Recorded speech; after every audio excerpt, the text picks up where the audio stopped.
कमली, ये मम्मी ने कुछ पैसे दिए थे।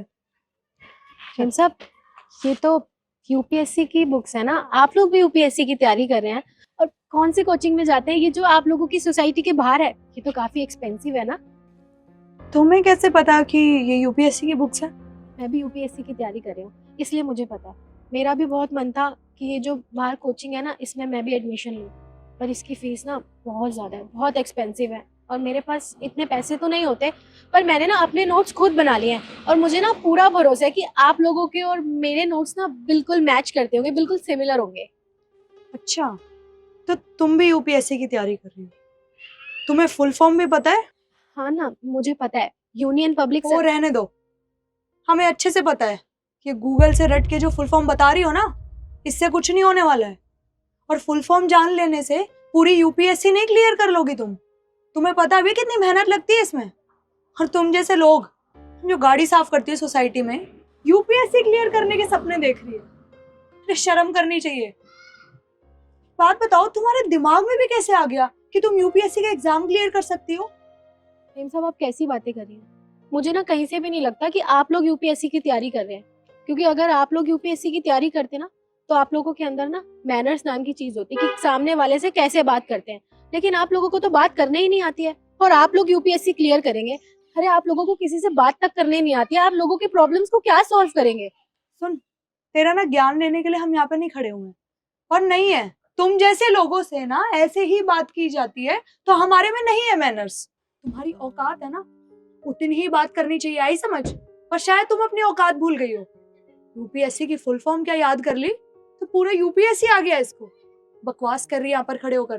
पर हाँ, वो कहावत तो तुमने सुनी होगी, जितनी चादर होती है ना, उतने ही पैर पसारने चाहिए, आई समझ। तो ये सपने देखना बंद कर दो। देखिए मैम साहब, आपका ना कोई हक नहीं बनता मुझसे इस तरीके से बात करने का। मैं मानती हूँ कि मैं गरीब घर से हूँ और मैंने इतना बड़ा सपना देखा है कि मैं यूपीएससी क्लियर करूंगी। मैम साहब, सपना मैंने देखा है और मेरे घर वालों ने देखा है और मैं एक ना एक दिन ना इसे पूरा करके ही दिखाऊंगी। अरे मैं पूरी मेहनत करती हूँ, कहीं भी नहीं लिखा कि गरीब आदमी पढ़ नहीं सकता। पढ़ने लिखने का अधिकार सबका होता है, इसीलिए मैं पूरी मेहनत करती हूँ और आप लोग देखना, एक ना एक दिन मैं यूपीएससी के एग्जाम्स क्लियर करके ही दिखाऊंगी। वैसे निखिल, बातें तो ये बहुत अच्छी कर लेती है ना। तू बिल्कुल ठीक कह रही है। और एक बात बताऊं तुम्हें, तुम नौकरानी हो तो उसकी तरह ही बर्ताव किया करो। तुम्हारा काम क्या है? गाड़ियां साफ करना। अरे तुम जैसे लोग ना इसी काम के लिए बने होते हैं, झाड़ू पोछा बर्तन करना दूसरे लोगों के घर। तुम्हारे बस की नहीं यूपीएससी क्लियर करना। जिस काम के लिए बने हो सिर्फ वही काम करो। और तुझे किसने बता दिया सामने यूपीएससी कोचिंग सेंटर है? कोई मतलब नहीं है तुझे उससे, समझी? चुपचाप ये गाड़ी साफ कर और चलती बन यहाँ से। वैसे एक काम करते हैं ना, जब ये इतनी बड़ी बड़ी बातें कर ही रही है, तो एक बार हम इसके नोट्स चेक कर लेते हैं। हो सकता है कि ये सच बोल रही हो। क्या मैं तुम्हारे नोट्स देख सकती हूँ? हाँ हाँ, वो क्या है ना, मैं अपने नोट्स हमेशा अपने पास रखती हूँ। जब भी फ्री होती हूँ ना, तो इन्हें पढ़ लेती हूँ। देखिए, पढ़ियो।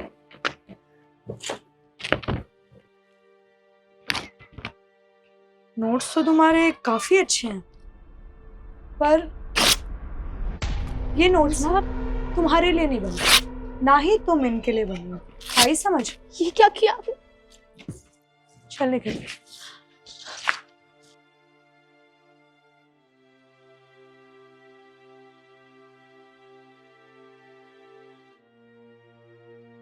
ये क्या किया मेम साहब ने? मैंने इतनी मेहनत से बनाए थे और उन्होंने फाड़।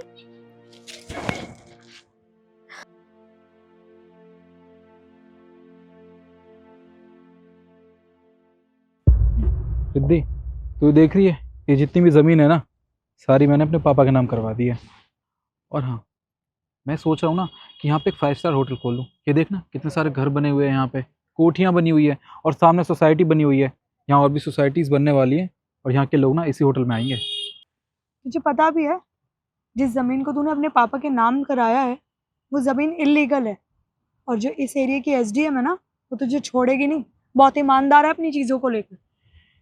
रिद्धि, तो शायद भूल गई है कि मेरे पापा ना बहुत बड़े बिजनेसमैन हैं और वो ना यहाँ के मंत्रियों को जानते हैं। अगर मेरे पापा उनसे बात करेंगे ना, तो वो चुटकियों में मेरे पापा की बात मान जाएंगे। मुझे एसडीएम से कोई डर नहीं है। और रही बात एसडीएम की, जब मंत्री उस पर दबाव डालेंगे ना, तो एसडीएम कुछ भी नहीं कर पाएगी। जो हम चाहते हैं वो उसे करना पड़ेगा। सही है। निखिल, ये तेरी जमीन पे कौन खड़ा है, वो भी बिना पूछे? हाँ यार, ये लोग कौन है और यहाँ क्या कर रहे हैं? चल चल के बात करते हैं। एक्सक्यूज मी, ठीक है। कौन हो आप दोनों, और इस जमीन पे बिना पूछे कैसे खड़े हैं? अरे आप दोनों से ही बात कर रहे हैं हम। आप दोनों हो कौन? और ये ज़मीन ना मेरे पापा के नाम है। तुम दोनों की हिम्मत कैसे हुई इस ज़मीन पर खड़े होने की? निकल जाओ यहाँ से।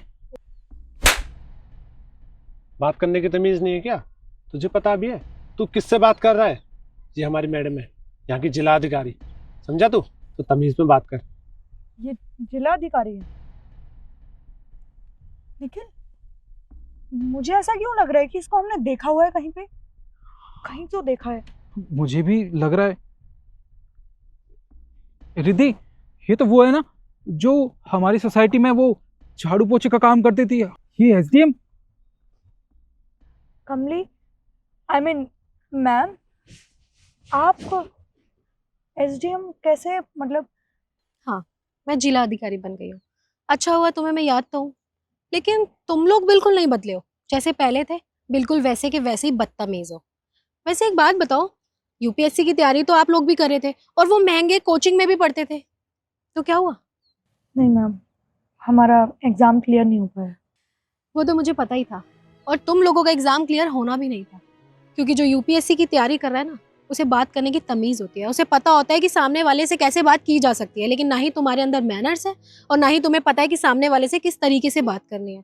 और तुम लोगों को पता है, एसडीएम बनने के लिए ना एक बहुत अच्छा इंसान बनना पड़ता है, लोगों को समझना पड़ता है। अरे तुम लोगों को तो यही नहीं पता कि हमारे देश में क्या चल रहा है, तुम लोगों की प्रॉब्लम्स को क्या सॉल्व करोगे। और ये सब करने के लिए ना गरीब या अमीर मैटर नहीं करता, एक अच्छा इंसान होना मैटर करता है, जो तुम दोनों तो बिल्कुल भी नहीं हो और कभी जीवन में हो भी नहीं सकते। और क्या बोलते थे मुझे कि मैं एक गरीब की बेटी हूँ, मैं सिर्फ झाड़ू पोछा बर्तन कर सकती हूँ। तो आज उसी गरीब की बेटी ना तुम्हारे सामने खड़ी है एसडीएम बन के। कुछ कहना चाहोगे आप? मैम देखिए, हमसे गलती हो गई। पर हम इसका भी उपाय निकाल लेंगे ना। देखिए, आप बताइए ना आपको कितने पैसे चाहिए। आप जितने पैसे हमसे मांगेगी हम उतने पैसे दे देंगे, पर ये बात आप यहीं दबा दीजिए। हाँ मैडम।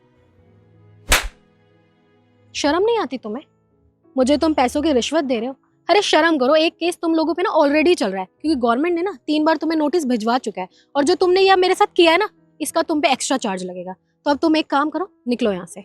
पर मैम, समझ नहीं आता तुम दोनों से? मैंने कहा निकलो यहाँ से।